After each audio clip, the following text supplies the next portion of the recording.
No matter how motivated you are, getting in shape is hard.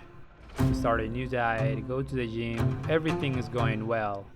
The coping begins. It's just one, it won't hurt. That one turns into two. Fast forward, you're no longer on a diet. You stop. Every progress is lost. Hi, this is Shane. Now the binge begins. Life is yours, so why not? Let's have a shot. Okay, just one more. Oh, I fucked up. I have to make a change. You start a new diet. The cycle repeats itself. Well, my friend, welcome to the Hunger Games.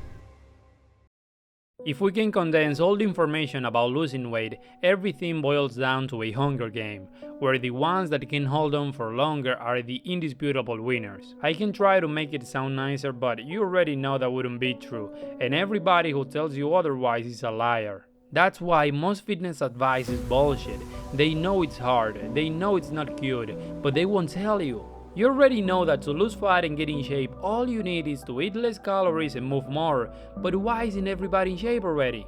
The problem is not knowing, the problem is not a lack of information, the problem is not even that you're not trying. The problem is that it's fucking hard. When we are motivated, we make promises that we'll lose weight, that we'll start a new diet, work out and all of that, but a few days later, motivation is gone and we are back again with our old habits.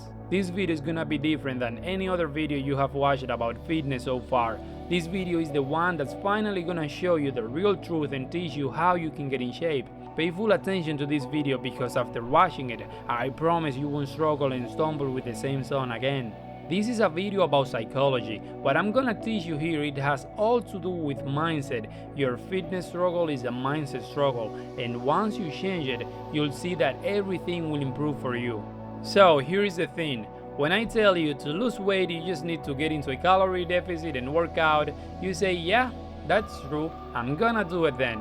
Everything goes well, but eventually you will feel an amount of hunger that you won't be able to hold for any longer. You'll eat, probably binge, and then feel ashamed. Why do you feel ashamed of yourself when that happens? Because you knew you shouldn't have done it and you did it anyway.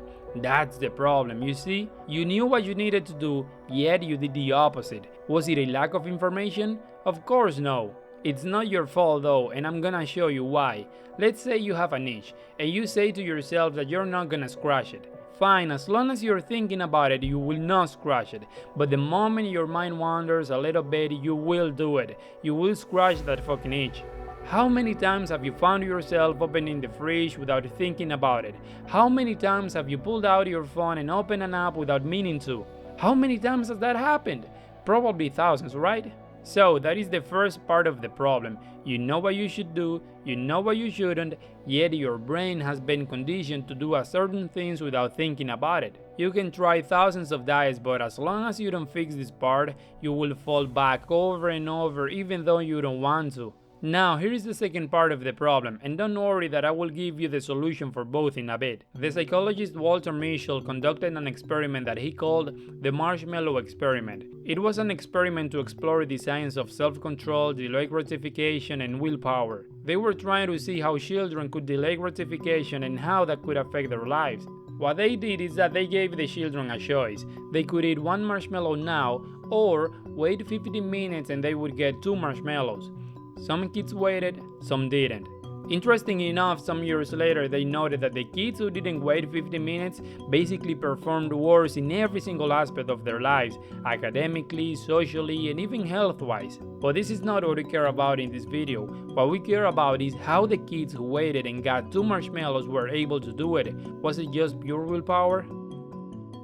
Well, willpower is finite, yet it is one of the strongest determinants of how well you will do in life. You can be the smartest guy in the room, but if you can't delay gratification, you will find yourself struggling all the time. That's why lack of information is not a problem.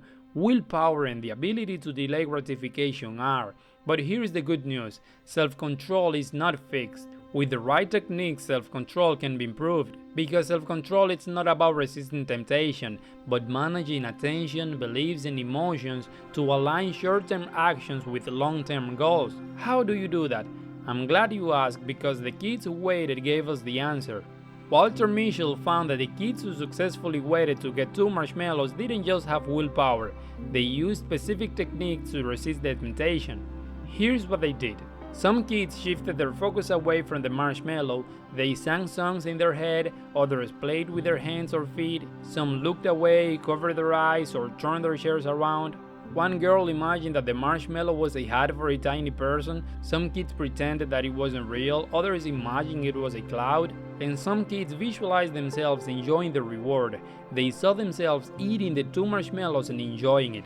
All this teaches us that if we want to resist temptations and don't eat what we know we shouldn't, then we need to consider not having the temptations inside. That means taking junk food out of your house, don't think about it, get distracted, find something else to do while the craving goes away. Reframe the temptation, literally thinking things like, oh, this junk food is a bunch of chemicals that will make me sick, can make a huge difference. You can also visualize yourself having already achieved your goals.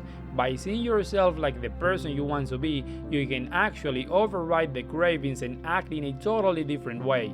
By doing things like this, you are mastering the art of self-control. You're improving your willpower, and eventually you will see how those cravings will not be as powerful and they will no longer control your life. This is the solution for the lack of self-control. Now you might be wondering, okay, but what about when I'm not even thinking about it? When I go to the fridge and start eating without being aware? Well, by following the self-control techniques, your food addiction will diminish drastically and you will no longer find yourself as often in that situation. But here's a quicker solution to all this, although you might find it kinda weird if you are new at this, and it is to become a different person. Let me explain. We human beings do things based on what or who we believe we are.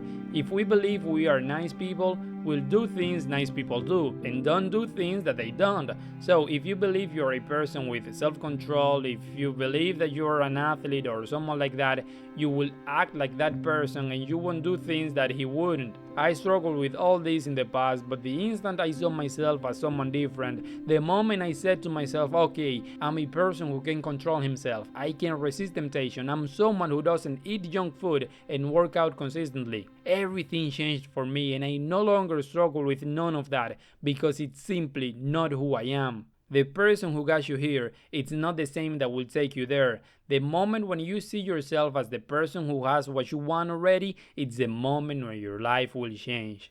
Goodbye.